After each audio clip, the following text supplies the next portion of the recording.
Have you ever tried lighting a matchstick and noticed it doesn't catch fire every time unless you strike it just right?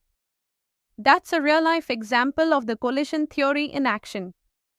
You see, for any chemical reaction to happen, the reacting particles must collide, but simply bumping into each other isn't enough. These collisions must occur with enough energy and the right orientation. This brings us to two important ideas: activation energy, the minimum energy needed for a reaction, and the spatial alignment of particles. Without both, even 1,000 collisions won't lead to product formation. Think of hydrogen and iodine gases reacting to form hydrogen iodide. Only those molecules that crash with the required punch and angle end up producing high molecules. Collision theory gives us a molecular level view of how reactions start, stop, or speed up. Let's now zoom in on the assumptions behind this theory. Imagine molecules as tiny hard balls zooming in random directions, colliding constantly inside a container, much like air hockey pucks. According to collision theory, only those collisions where particles have kinetic energy equal to or greater than a certain threshold, the activation energy, will lead to bond breaking and bond forming. The reaction rate depends not just on how often molecules collide, but how often they collide effectively. And by effectively, we mean with the correct energy and orientation. Increasing temperature speeds up the molecules, making more of them energetic enough to overcome the activation barrier. But here's the twist: even if the energy is high, if the molecules are misaligned, the reaction won't proceed. Like trying to plug in a charger at the wrong angle, no power flows. Let's put some numbers to this theory now. The total number of collisions per second per unit volume is called the collision frequency and is denoted by the letter Z. But not all collisions are productive. The rate of a reaction is actually given by the expression rate equals Z multiplied by P multiplied by E to the power minus EA over RT. Here, Z is the collision frequency, P is the steric factor, and e to the power minus EA by RT is called the Boltzmann factor. The steric factor accounts for the proper orientation. It's like the probability that molecules will align correctly. The Boltzmann factor shows how temperature influences the number of particles that have sufficient energy.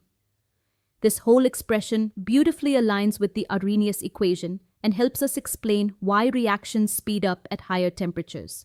Let's break this idea of activation energy down further. It's like the energetic hurdle that molecules must cross to react. Without enough kinetic energy, molecules will simply bounce off one another. At room temperature, only a small fraction of molecules can clear this hurdle. But when we increase the temperature, more molecules gain enough speed to leap over the barrier. And this leads to more effective collisions. Remember, an effective collision requires both enough energy and correct orientation. This is why catalysts are so powerful. They lower the height of the activation energy barrier so that more molecules, even the slower ones, can participate in the reaction.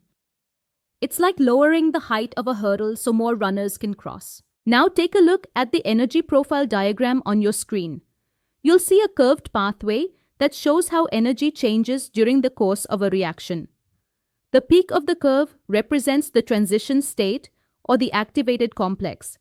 The difference between the reactant energy and the peak is the activation energy. After the peak, the energy drops down to the level of products. If the product energy is lower, the reaction is exothermic.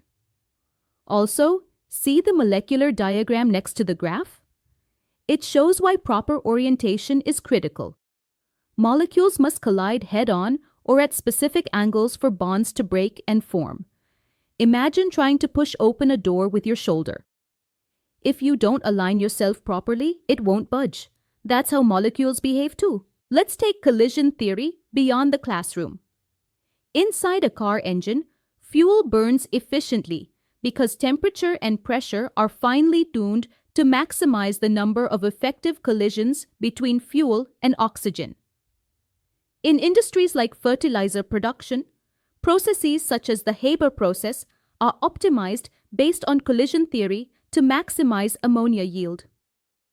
Even in your refrigerator, reactions are slowed down because low temperatures reduce collision energy, preserving food longer.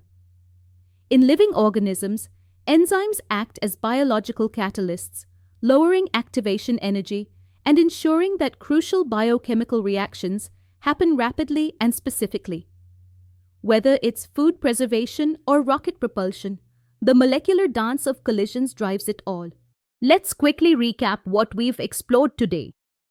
Collision theory tells us that molecules must collide with both enough energy and a correct orientation for a chemical reaction to take place. This explains why reactions are faster at higher temperatures. More particles have energy equal to or greater than the activation energy. The rate of reaction is mathematically expressed using collision frequency, a steric factor, and the exponential Boltzmann factor, which beautifully ties in with the Arrhenius equation. Catalysts work their magic by lowering the activation energy barrier, making it easier for effective collisions to happen. From laboratory reactions to industrial and biological systems, this theory helps us decode the invisible world of molecules in motion. I hope this session helped you connect how molecules move, collide, and react, not just in the pages of your textbook but in engines, enzymes, and even your kitchen. Until next time, keep observing the chemistry around you because every spark, bubble, and color change tells a molecular story. Catch you in the next class with more exciting concepts.